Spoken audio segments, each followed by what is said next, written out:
Okay, so hello everyone, and welcome to our guest seminar today. I would like first to thank the Center for Advanced Studies Southeastern Europe for giving me the opportunity to organize this seminar. And of course, it's my great privilege to have as my guest speaker Rodoljub Jovanović. Rodoljub Jovanović holds a PhD in human rights, ethical, social, and political challenges from the University of Deusto. Then MA in interdisciplinary research and studies of Eastern Europe from the University of Bologna and University of Ljubljana, and a BA in psychology from the Faculty of Philosophy, University of Belgrade. And his main research interests are combining social, psychological, and educational sciences to understanding group processes in post-conflict societies, with an emphasis on the role of education in peace and reconciliation processes. But before we start today's discussion and today's seminar, I would like to use this opportunity to reflect on a very unfortunate and tragic event that happened in Belgrade yesterday, and to express my condolences to family members of all the victims who were killed in a mass shooting in an elementary school in Belgrade yesterday. When Rodoljub and I were preparing for this talk, we would not have ever imagined that we would be speaking in a situation of actual and not just narrative violence in an educational institution in Serbia.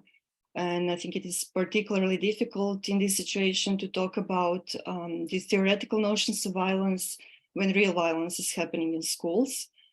But however, we felt it was still important, not just today, but any day, to engage in a discussion on how violence has become normalized in our societies today, and what we can do to change that. So although today's discussion is going to be strictly academic, we remain hopeful that it could provide some starting points for future discussions and possible changes, and particularly changes in the educational system. And maybe also, I would now give the floor to Rodoljub if he has a need to add something, and I think that then we can start our discussion.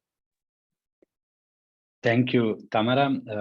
Yes, I wanted to address you all before we start and join the condolences expressed by Tamara, and as I'm sure all of you are joining in this sentiment.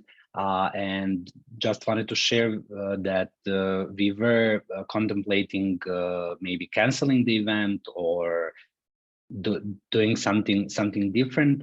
However, given the fact that this is what we do, and this is also a way to maybe contribute to the discussion, to a rigorous scientific academic discussion about these topics, we decided to keep with the plan, and hence we're here today. And hopefully this is going to be a small contribution that would help prevent future violence.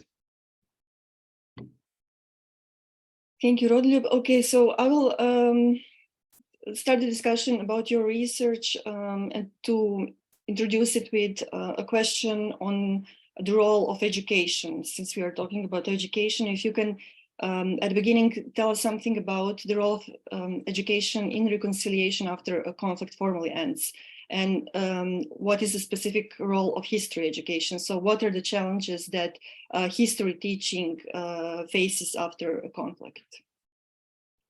So talking about history education and education in general, or better say history education in general and history education in post-conflict societies, the way we usually refer to those, or I would like to say societies with a recent history of violent conflict, because conflicts and violence are not the same, as we are going to talk about very, very soon within this theoretical model. in the last couple of decades, it became clear that the formal peace agreements and signing formal peace agreements does not really lead to peace, or does not lead to what is now being widely accepted as warm peace or positive peace, but rather can lead often to negative peace. And that processes such as the reconciliation or conflict transformation actually need to take place in order for us to be talking about re-establishing or establishing the relationships that existed before, or the new relationships that are harmonious and peaceful between the previous opponent groups who were involved in this kind of violence. So in that sense, Psaltis in 2017 says that conflict transformation refers to transforming the systems, structures, and relationships that give rise to violence and injustice. So not just stopping the violence, and the emphasis is also at the on the end of the direct violence, but also the end of structural and cultural forms of violence. And in this case, we could talk about the constant orientation towards positive peace. So if we are working on these things, says Psaltis, we are going to be having this constant orientation towards positive peace. In addition to conflict transformation, a lot of authors dealt with reconciliation, which is nowadays a term that is a lot of people consider overused and do not want to refer to it when talking about post-conflict situations. What is important for us is to say that history education for sure has a role to play in this, since psychological processes, social psychological phenomena have a big role to play in these processes. So hence history education as well has a role to play. I would just say also that what the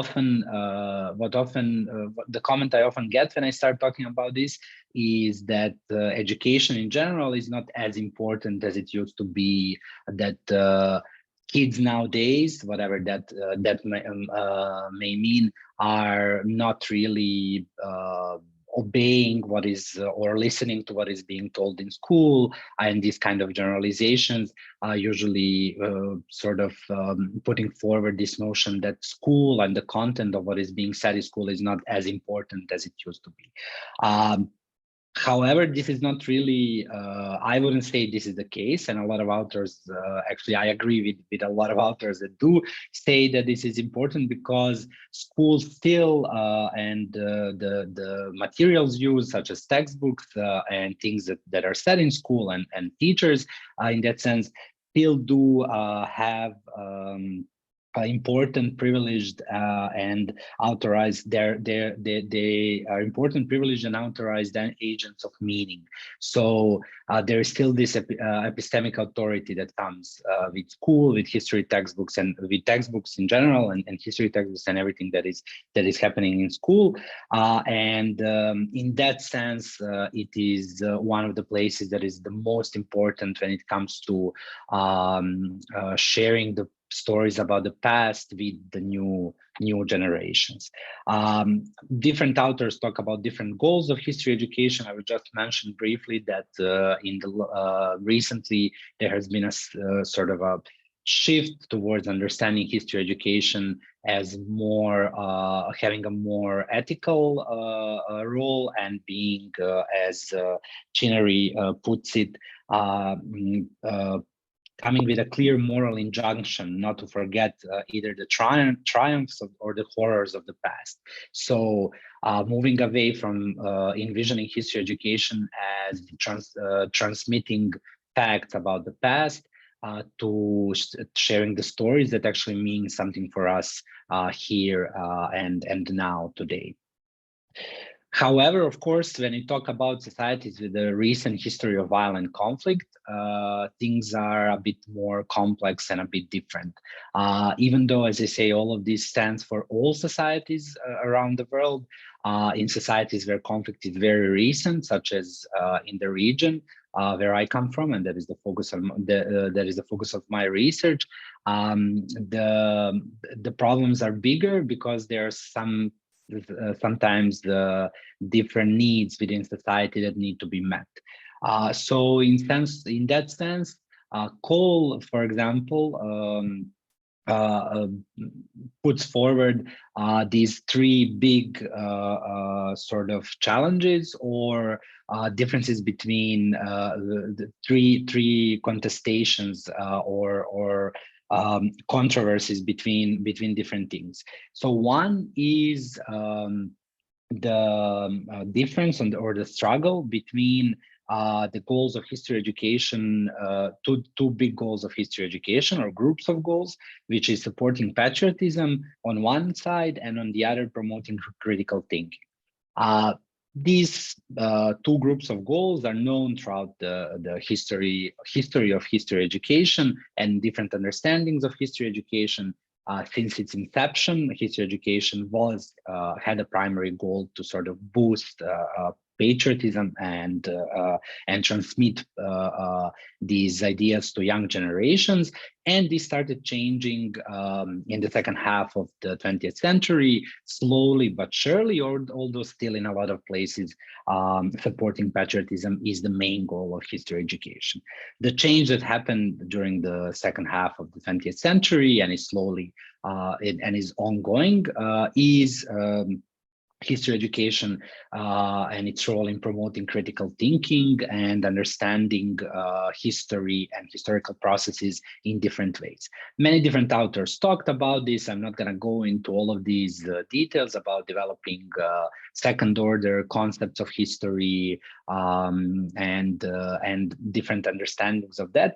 However, in post-conflict societies, this difficulty of choosing one or the other or a clash between these two groups of goals is even bigger because of the obvious involvement in the violence of the group of all the groups, and promoting critical thinking can sometimes mean talking about the violence committed by the in-group members and all the wrongdoings of the members of your own group.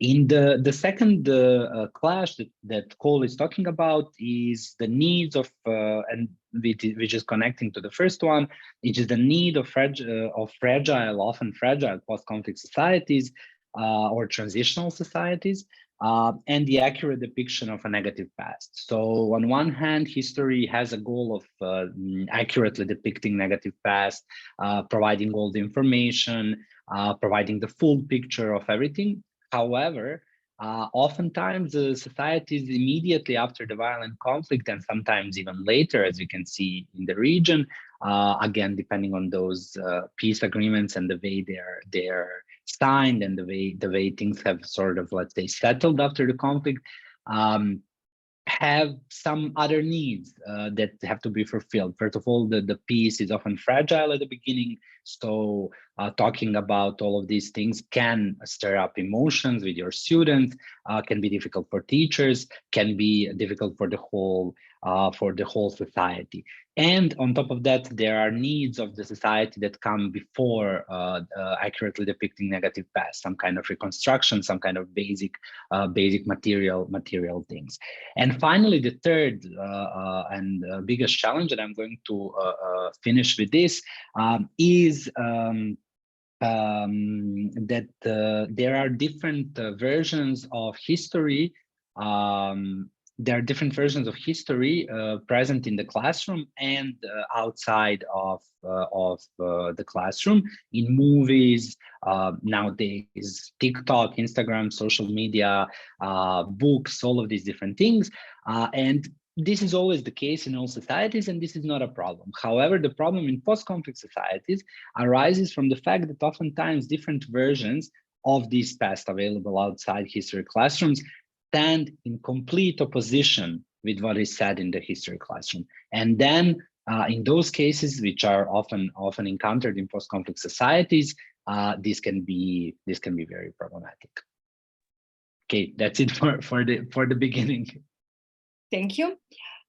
So now I would like to ask you something about the theoretical framework that you use in your research. So previous research on history textbooks in the post-Yugoslav states has predominantly dealt with the constructions and contestations of different identities. But actually none of the studies so far analyzed how violence is treated in textbooks. So can you explain the theoretical framework which you use to analyze history textbooks in Serbia, and what does this analytical framework actually describe? Yes, of course. So moving towards closer towards my actual research that I conducted and that I'm going to present to you today, which is however connected with other research that I did, but we'll talk about it later as well, is basically the fact that there is, when you start reading about history textbook research, there is research on history textbooks from almost every country in the world. And this is a topic that is very important for every country. Researchers focus on it a lot. Textbooks are important because oftentimes they tell us what the elite thinks, what the dominant narrative in a society is, and at the same time, what is being presented to students as this authority on historical knowledge. Where I found sort of a, let's say, a gap in the literature, especially when it comes to the region, the post-Yugoslav space or post-Yugoslav countries or whatever you wanna call it, is that a lot of the research, and there has been a lot of research from every single country. There was in 2020, if I'm not mistaken, or 21, there was even an edited volume that focuses on this topic and then covers the country one by one. And there are a couple of researchers that dealt with the research in each specific country, but also comparative perspectives, usually mostly focusing on Croatia and Serbia, but also Kosovo and Serbia.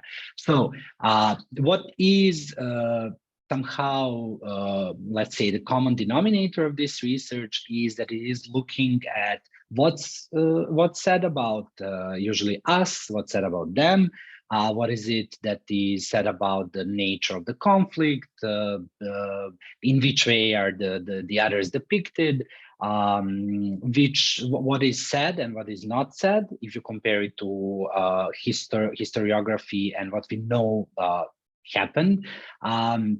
And this analysis mostly focuses on what I would classify as thematic analysis. And although it provides an extremely important resource to understand that history textbooks mostly take, for example, what Dubravka Stojanović is talking about, that history textbooks in Serbia usually cherry pick this integrative processes, for example, in the relationship between Serbia and Croatia throughout history, trying to depict that this relationship was always bad and trying to create this image by disregarding, of course, some of the integrative processes and whole periods of peaceful coexistence.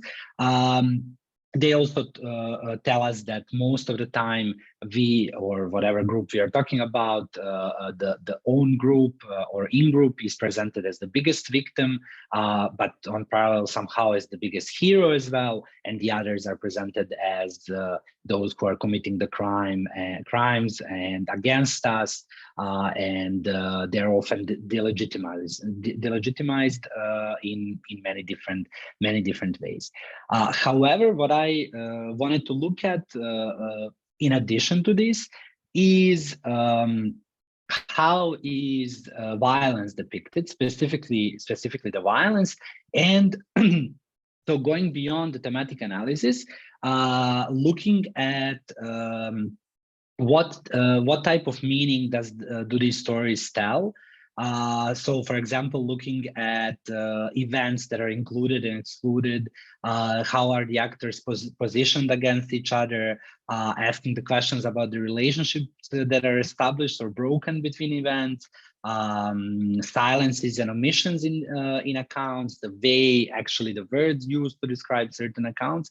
What helped me with this is the theoretical framework of narrative normalization of violence, which was proposed by Bermudez, Angela Bermudez, and was sort of, let's say, tested on textbooks from many different contexts, at the beginning from Spain and Colombia in a comparative study, then later textbooks coming from United States of America dealing with the Trail of Tears, and later also I applied it in Serbia. I think it's currently being applied in a couple of other cases, not only for textbooks, but also historical narratives in museums and other sources. The main idea of the theoretical framework is that we all can agree, sort of borrowing and leaning on Johan Galtung, one of the leading researchers of conflict and peace, that violence is a purposeful practice that actors choose to engage in the situation of conflict, and that this is not something natural that happens, but that someone needs to make a decision to use the violence. That it's a purposeful strategy to achieve desired goals in the situation of conflict. However, historical narratives in textbooks and other sources often do not represent it as such. They minimize and sanitize past violence. They by representing it as an unfortunate but necessary means to achieve to achieve certain societal goals, what we needed to achieve, what we wanted to achieve, and these goals are often presented as extremely important. Either getting territory or providing something else for our group. As I said, the theoretical model in me is neatly packed into 10 narrative keys for normalization of violence in historical narratives, and I'm gonna briefly just mention a couple, and then when I discuss further on my findings, then I'll maybe go into some more of them. So the most important one is for sure and sort of overarching, I would say, narrative key is the conflation of conflict and violence. So one of the strategies and narrative strategies, discursive strategies that are used is conflating conflict and violence. The historical narratives present violence as something that happens whenever there is conflict. The violence just starts happening. There is no distinction made between conflict and violence. And what is more important is that means that conflicts cannot be resolved in any other way. Basically, it implies that. So what we see in textbooks, for example, is that they rarely explain why an episode turned violent and how violence evolved or how violence defined the development of historical events. But they just assume that when there is a conflict, there will be violence. Another one is the narrative framing that justifies violence. All historical events in historical narratives are framed in a certain way. And for this, this is one of the differences, I think, in this approach and looking at the critical discourse analysis in general is to look at how the whole text frames the event and frames the violence. And what often happens is that most textbooks portray violence as an unfortunate but necessary means to valued social land, as I said, such as attaining progress, gaining independence, or building a nation. So they frame it as and located within a larger historical process as a justified but unpleasant thing that had to be done. What is also important to mention is the often disjointed discussion of the social structures that propel and sustain violence. I always try and find a simpler way to say this, but it's actually defined in a pretty good way. So I just repeat that. So yeah, the disjointed discussion of the social structures that propel and sustain violence. And this is extremely important because in history textbooks and historical narratives analyzed, violent practices are often described in a vacuum. They're disconnected from the complex interactions of social structures that generate conflict and trigger the use of violence as means to manage tensions and contradictions. And especially, I think, in the case of the Yugoslav breakup and the violence that happened, that was committed during the Yugoslav breakup, oftentimes this is described without actually talking about some of the factors that sustained and propelled the use of violence.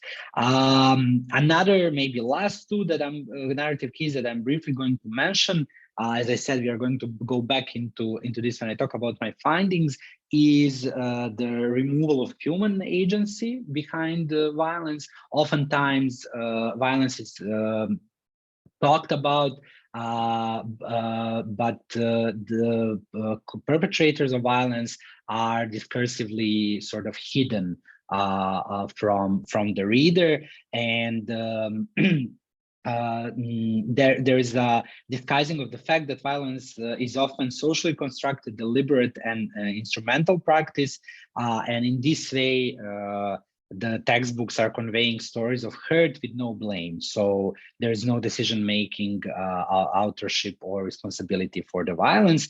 And sort of complementary to that, the historical narratives the authors found, and I also found in my research, often marginalize the perspectives and voices of victims. So they often talk about victims solely as numbers and sort of naming, just listing all of these things, but not going into the texture of the suffering and transmitting the emotions, and thus accounts of violent past come across as stories of violence with no hurt, because in that case we do not really see the actual cost of violence, which is another narrative key. But I think we should move on to my findings.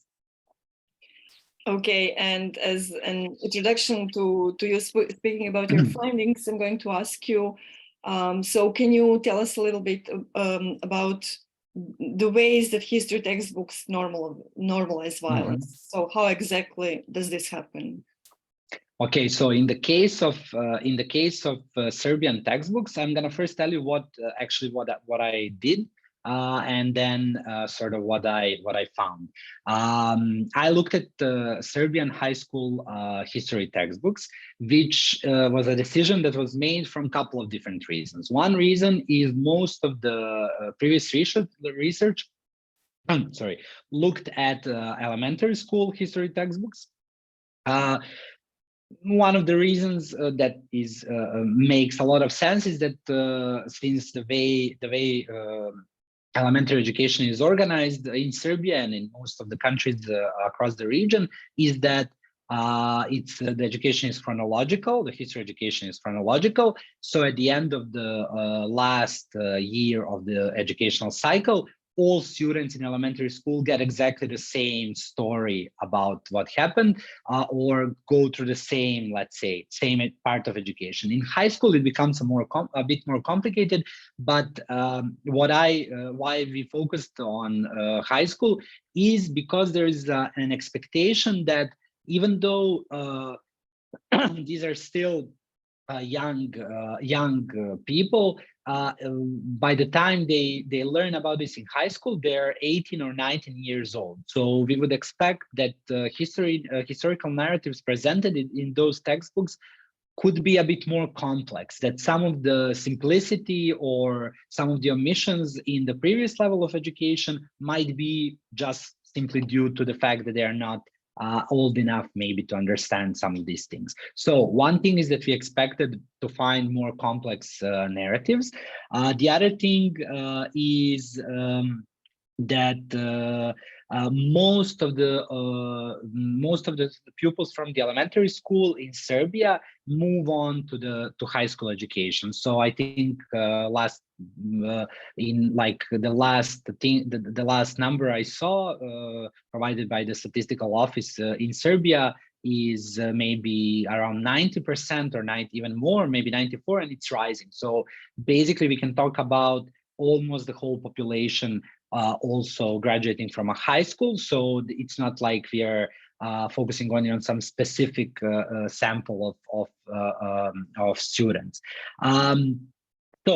I looked at the complete corpus of high school history textbooks approved for use in Serbia.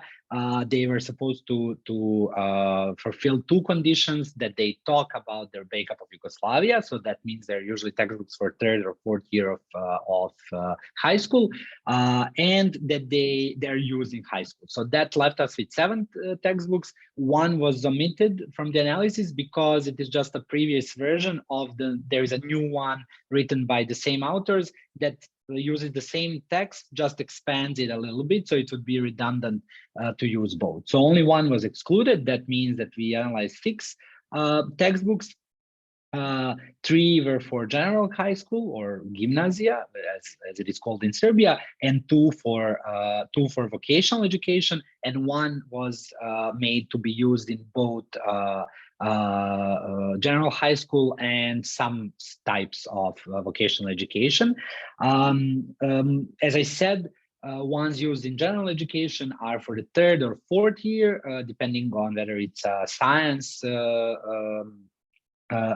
sort of line of studies or social studies, and ones used in vocational education. Usually, those pupils have only 1 year of history, so it's like I like to say it's like a zipped history. So the 4 years from general high school are sort of crammed into this 1 year, but these textbooks always cover the breakup of Yugoslavia.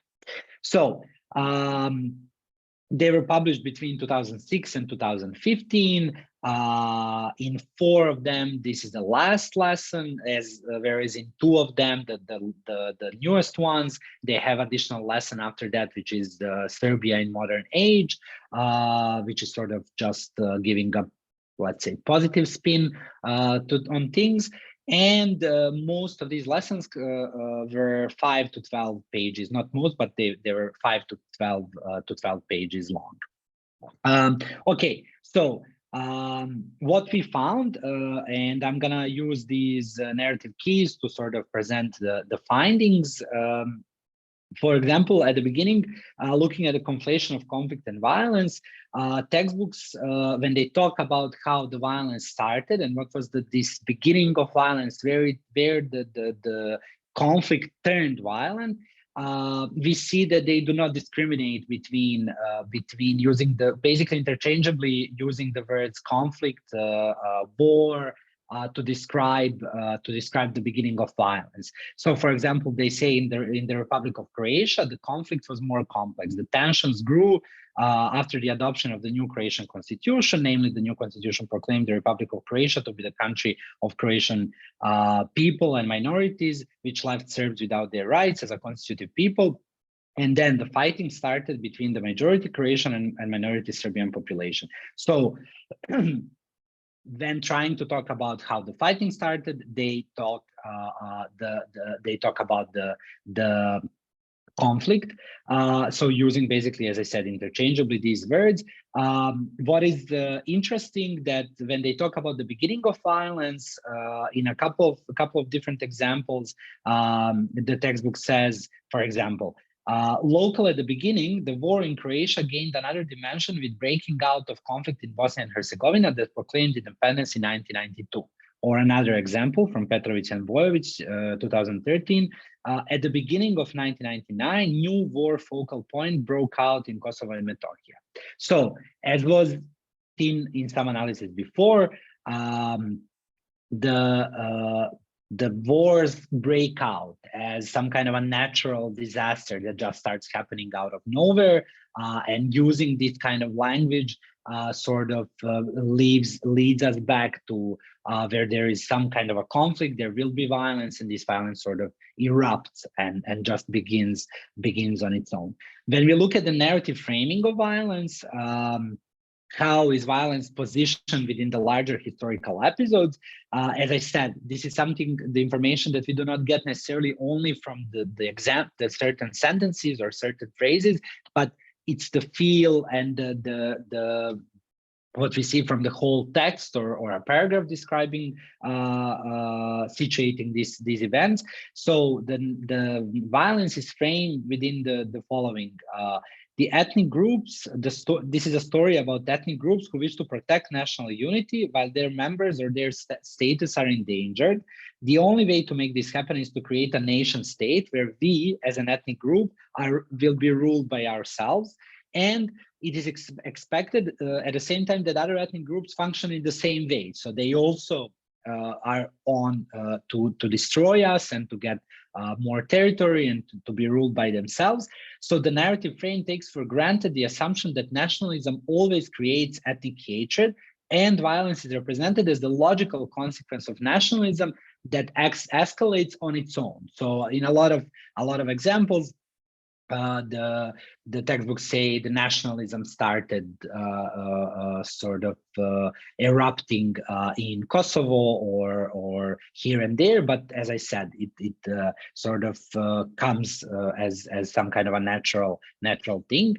And the final point is that people then, within this, people take part in violence as a natural response to the need of their group to form the nation state. So there's no question about whether people are going to, members of this group are going to join violence. In addition to this, and I mentioned it also within this point, violence is framed within securing or saving the security of your country, or what is considered to be the interest of the nation state. So for this, this is a bit of a longer quote, but in Đurić and Pavlović, they say, a day after the same was done by the Croatian parliament, the Proclamation of Independence, which previously proclaimed a new constitution in which Serbs lost the status of the constitutive people. The rise of inter-ethnic hatred rekindled old fears and remembrance of the crime and suffering during World War II. On the territory of Croatia, and then like full stop, and the next sentence is, on the territory of Croatia and Bosnia and Herzegovina, civil war broke out and lasted until 1995. So the very moment this conflict turned violent is framed within this larger narrative about endangered security of the Serbs in Croatia. There's another example of that. Among Serbs in Croatia, the reappearance of the Ustaša symbols created fear of the genocide from the time of the independent state of Croatia repeating. The possibility of the renewal of the state where their physical survival was threatened provoked a strong resistance of the Serbian people. Fears grew stronger when the Croatian parliament adopted a new constitution on December 22nd, 1990, with which the status of Serbs in Croatia was changed. So all of these passages, and that's why they're relatively long, and I'm sorry for that, I know it's not always easy to follow, are actually preceding the moment where the violence happened, in a way explaining and situating the violence within what is a reasonable, we would say, is presented as a reasonable concern for the safety of the people. Moving forward, as when it comes to the disjoint discussion of the social structure that propel and sustain violence, what we see in the textbooks is they often at the very beginning of these lessons, or in the previous lesson, that is usually starting slowly to talk about the system in Yugoslavia not being as great, and slowly sort of introducing the topic of the breakup, or at the very beginning of these lessons, they start talking about economic or different kind of factors that could have maybe led to the breakup of Yugoslavia. Sorry, but when they start talking about the violence itself, they do not mention any of these interests. So economic or complex economic or social relationships that propelled and sustained violence. So, for example, instead of that, they only talk about the national or ethnic or inter-ethnic dimension of it. So there are many examples of this, and even explicitly sort of referring to the war as a certain kind of war.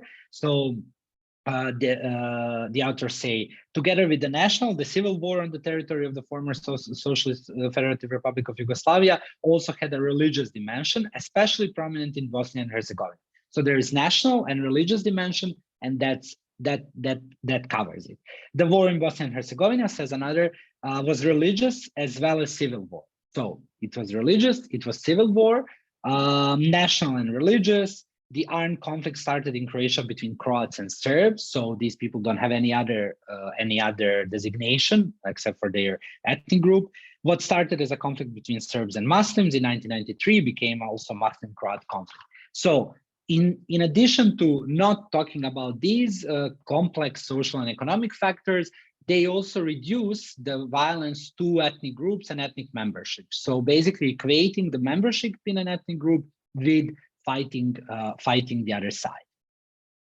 This leads us to the final point, and not to take too much of your time, to leave some time for questions. The final point that I want to mention is the combination of the two narrative keys. As I mentioned, removal of human agency behind violence and marginalization of perspectives and voices of victims, because they do often are found to sort of coming together within this narrative. We're going to start from the removal of human agency, but you'll see how they can be combined. What is important to mention here is that what I found is not just, let's say, this pure removal of human agency and marginalization of the perspectives of victims, but removal of human agency that is ethnicized. So if it is about, if the story is about violence committed by our group, then the human agency is removed. And if it's about the violence committed by the other group, then there is, you'd see who actually committed the violence, and vice versa when it comes to marginalization. So their victims, quote unquote, are marginalized and their voices and perspectives, while our victims, quote unquote, are actually put forward, and we engage more with their suffering. And you'll see that in a second. So one example says, the most horrific examples of ethnic cleansing and mass crimes against prisoners of war and civilians were recorded in Pakrac, Gospić, Ovčara near Vukovar, Kravica, Skelani, Bratunac, Medački Džep, Ahmići, Goražde, Srebrenica, and other places. And someone would say, wow, this textbook talks and mentions all of these different places that we know and that we heard so many times about all the crimes committed there. However, keep in mind that students reading this are 18 today.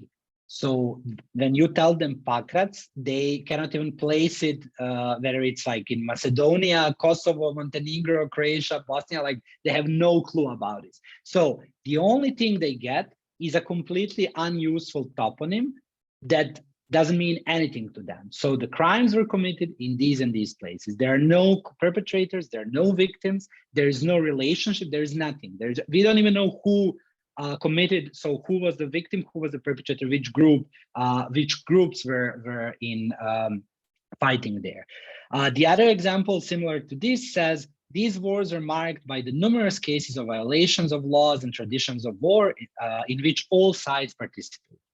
And while we are not going to go into all sides now, it is interesting that also this sentence is, there is nothing to find wrong with it, because this is true. However, it gives very, very little information to students. When it comes to looking at the marginalization of perspectives and voices of victims, we can see, for example, that in Đurić and Pavlović, they say, consequences of these wars are catastrophic for citizens, no matter their national or religious membership. So again, we have this, that it's the same for everyone. But on the other hand, saying that it was catastrophic for citizens does not really tell us much about how this violence actually hurt someone. And as I said at the beginning, it conveys this story of pain without, does not actually explain how this suffering of victims. Or it says, 4 brutal wars that went on during the whole decade left a couple of 100,000 dead and displaced throughout former Yugoslavia. A couple of hundreds of thousands refugees permanently left their homes. Again, we get all the information necessary, but this is a sort of a very dry way to explain all of this.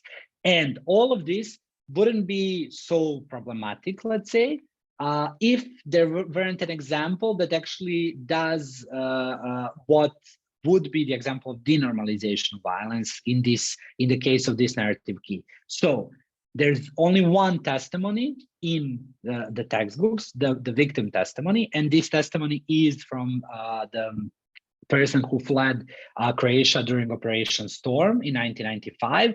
And then there are a couple of paragraphs of very, very detailed explanation of what they went through. And I'm just going to read a part of it so you see what the difference is between saying thousands of people lost their lives and between saying, they said Knin is down. Either go or you will wait for that on your doorstep. So we started a journey. We thought it was just for a couple of days and we would return home. No one brought anything but life.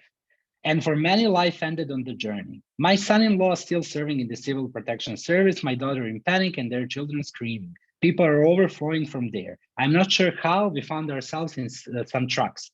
How many people were there? So many that it was impossible to breathe.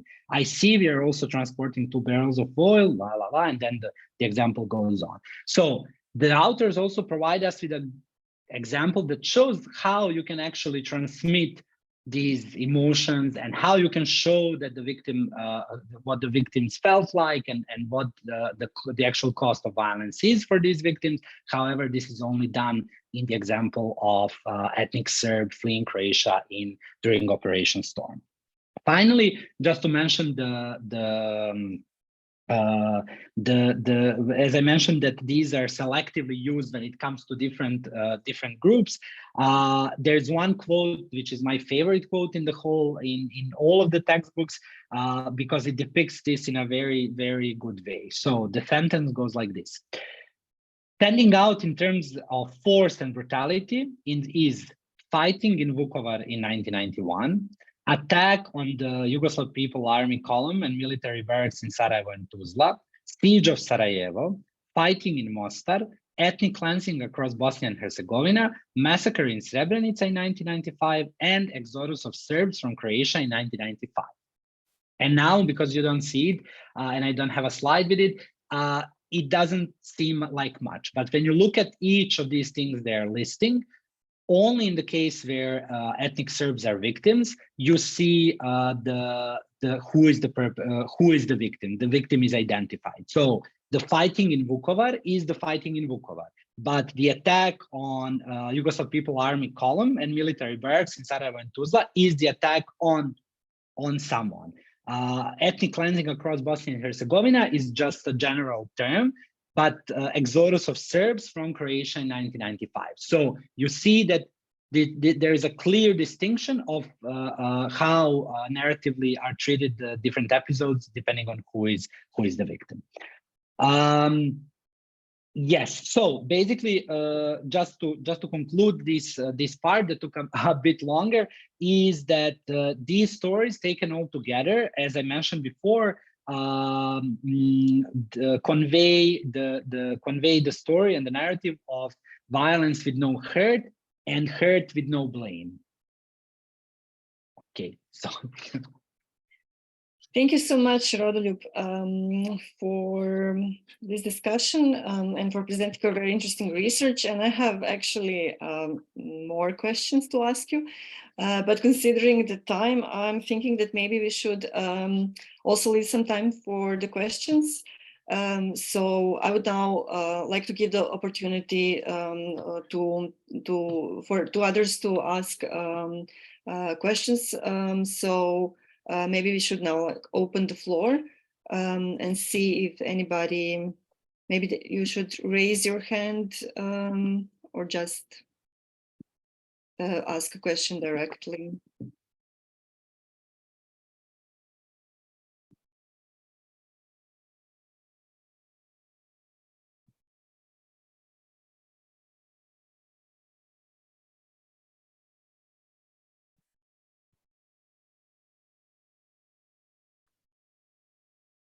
Okay, Christian, I see that you have raised your hand. Please go ahead. Yes, thank you, and thank you to Rodoljub for his excellent presentation. I would like to ask you, if possible, a little bit more about the Kosovo War in the Serbian textbooks, because I remember that last year I read on that NGOs in Serbia it is dealing with the teaching of history at the school discovered that many high school students doesn't know even if Serbia, at the time Yugoslavia, won the war against NATO in '99. So it is not even clear what happened at the end of the conflict itself. And the second question is if in those Serbian textbooks it is mentioned, for example, the anti-bureaucratic revolution in Serbia at the end of the 1980s as the beginning of the construction of the violence, then still at the political level. And I would like to make just a short comment that I noticed a very similar narrative attitude toward the Yugoslav wars, and also very similar to the one that you have described, talking about your findings.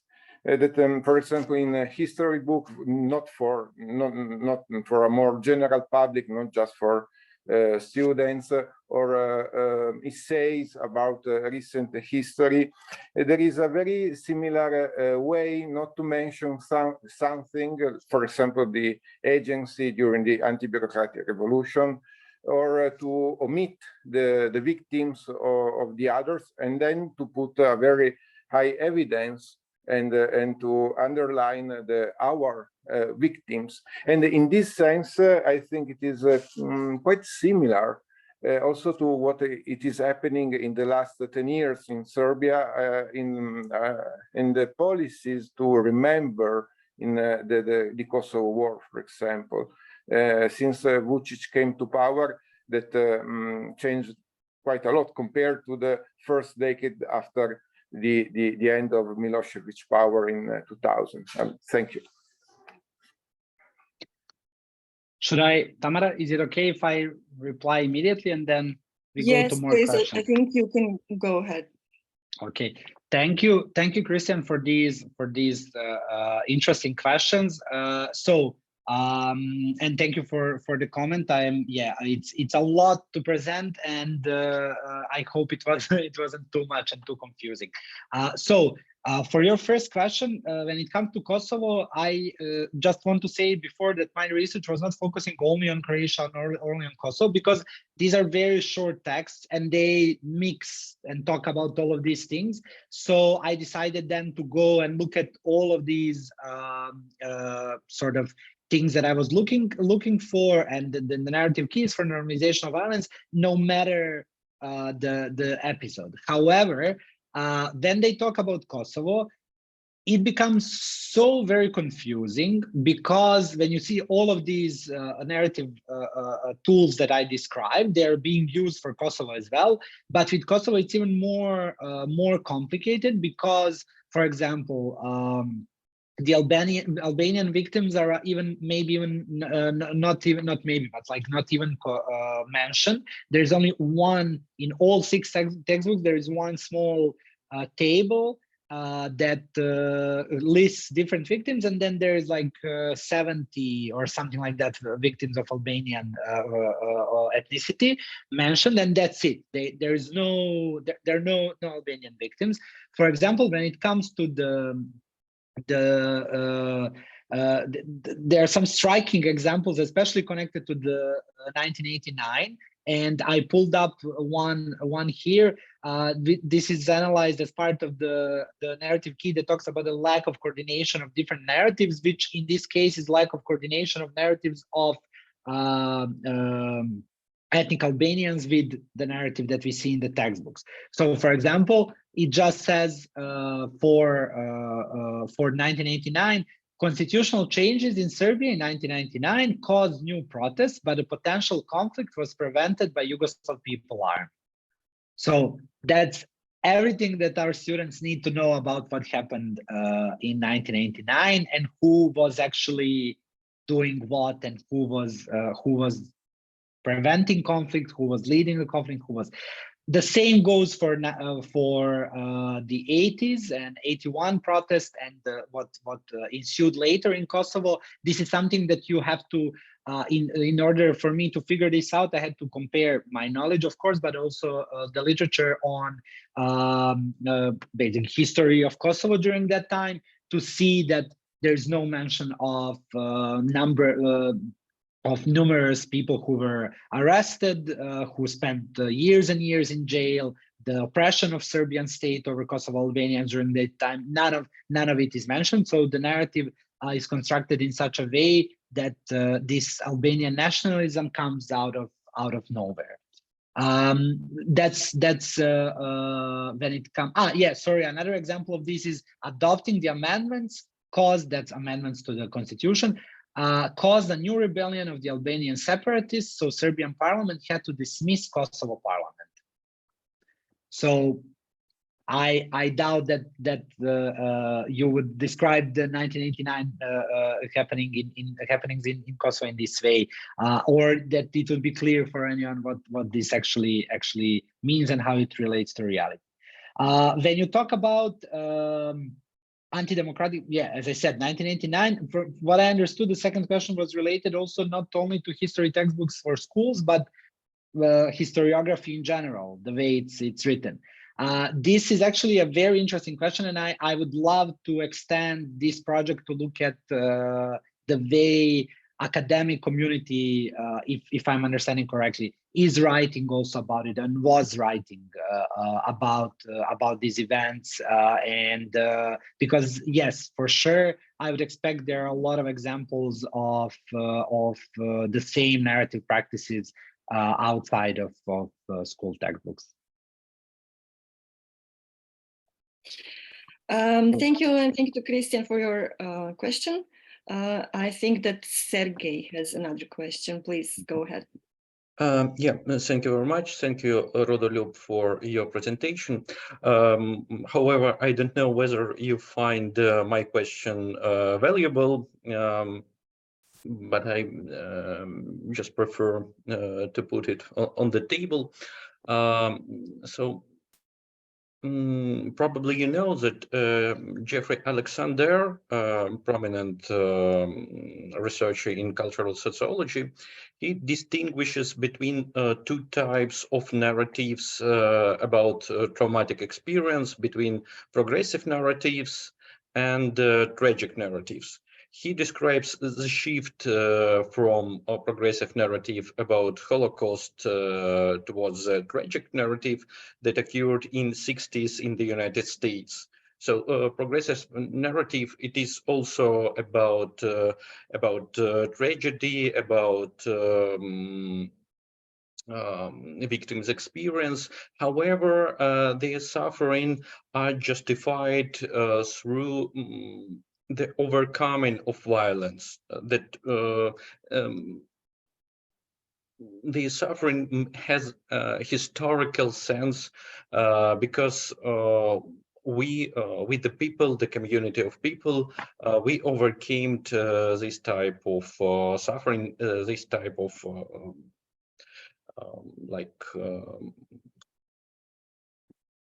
disaster. While tragic narrative is about nonsense suffering.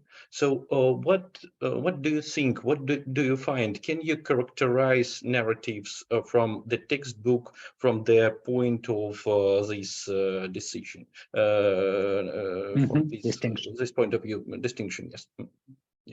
Thank you. Thank you. Yeah, that is a great way to think about it, and I mean to sort of put a different light from a different perspective. I would just say that looking at all of this and looking at the different literature, for example, in what Leuven did with history textbooks in United States of America, is I would say maybe answering that question a bit better and connecting these two stories, because history textbooks in the United States of America are famous for providing this story of a constant progress and narrative with some small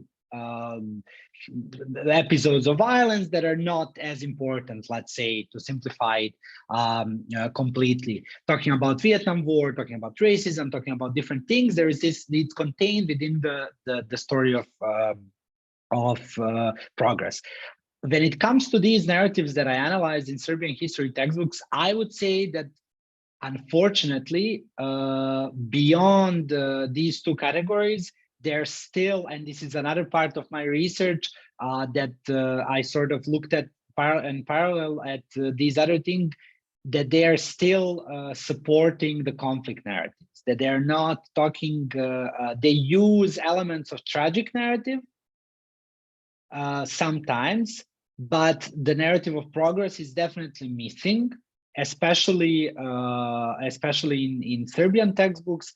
And I would say, yeah, the elements of tragic narratives, when there is a need to depict the suffering, mostly, unfortunately, of very selectively of only one group. And then beyond that, I am afraid that what I concluded in my research as well, when in psychologically thinking, looking at this, they support these conflicts. Now, you know, there is this often we hear that the wars are still ongoing on some level, and that, so unfortunately it seems like they're still waging the war, and leaving unsuspecting student would, I'm afraid, leave after reading this, would leave thinking, why did they do all of this to us? We should maybe do something to intervene.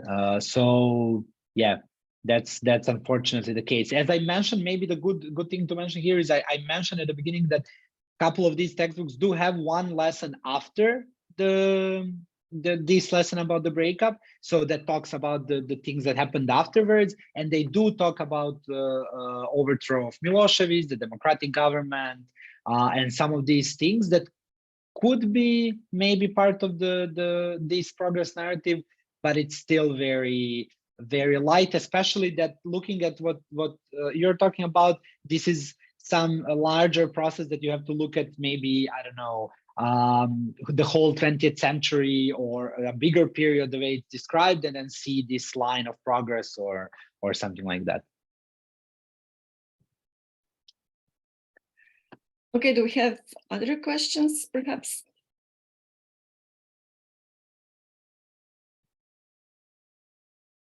I don't see any raised hands, but if nobody has any question right now, I of course have other questions. So I'm going to use my position as a moderator to ask you something that I'm interested about because of my own research, because my research is about peaceful settlement of the conflict and peace agreement and peaceful reintegration of Croatia. And I feel that we really shouldn't have a discussion about violence without mentioning non-violence. So my question would be, to what extent do history books that you analyzed refer to anti-war movements and possible peace initiatives? So is there actually any space for non-violent settlement of the conflict in the textbooks? Mm-hmm. So unfortunately, no. The short answer is no, full stop, and that's it.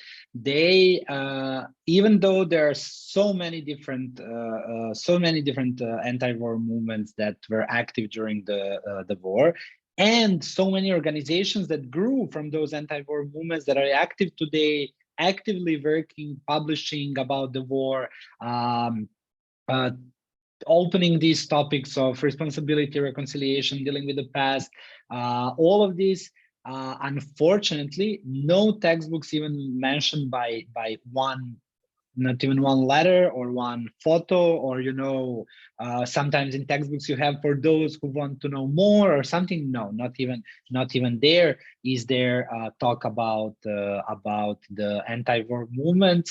Unfortunately, the situation is very similar with the way students. I did some research with young people in Serbia as well, and when asked about it, they also know very little.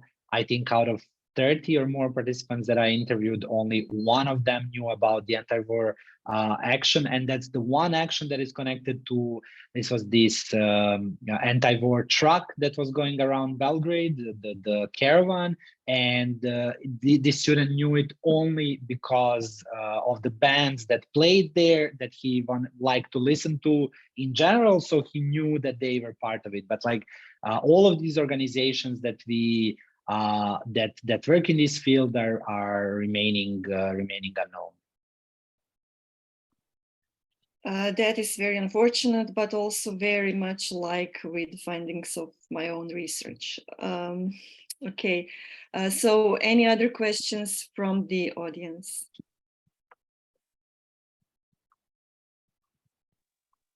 I would have a question. Yes, please go ahead. Hello. First of all, thank you very much for your presentation. That's really interesting. I have a question that, like, I participated in this meeting because my research is quite related to this. I'm studying how memorialization of war in Bosnia is interacting with so how these two fields of social and political elites interact.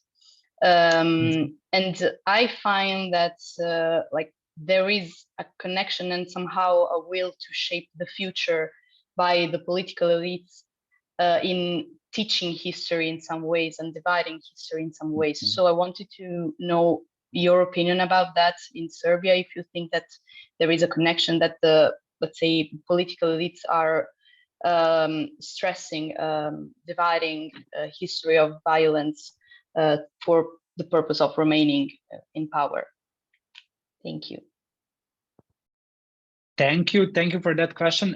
Yes, of course, there is so as I mentioned at the beginning, history textbooks and history education is often the good indicator of what the elite, usually the political elite, wants to be told to young generations.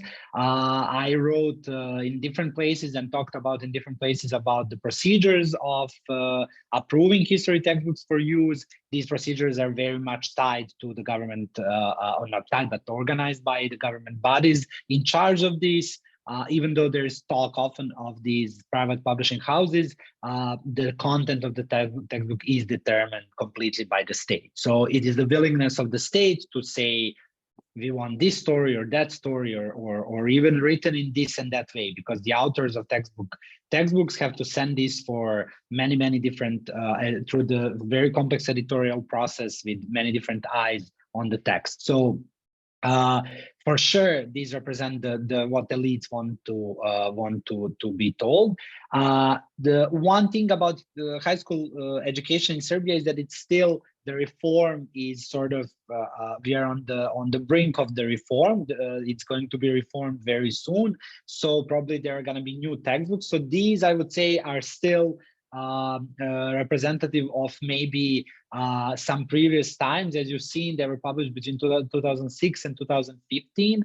However, what you're talking about and your research sounds extremely interesting is something that we see also in Serbia in, for example, commemoration of Oluja, that is being utilized to tell the story, to solidify the story of what happened during Operation Storm, and to sort of every year repeat this story, which can be seen probably partly as a memorialization and partly also having the didactic purposes, because it's transmitted by the national TV, and if people watch it, they relearn the story of what happened. So for now, it's mostly, I think, seen in these non-formal ways, but also it would be dishonest of me not to mention that the president of Serbia announced already a couple of years ago, and time to time he keeps announcing it, the project of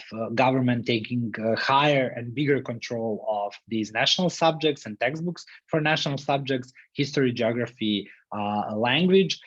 And there were also at a certain point talks between the president of Republika Srpska, the member of presidency from Republika Srpska, Milorad Dodik, and Aleksandar Vučić, president of Serbia, to create some kind of a joint textbook or joint textbooks for these subjects. So yes, a big yes. Thank you. I think we have time for one more question from the audience. If anybody feels like asking Rodoljub something.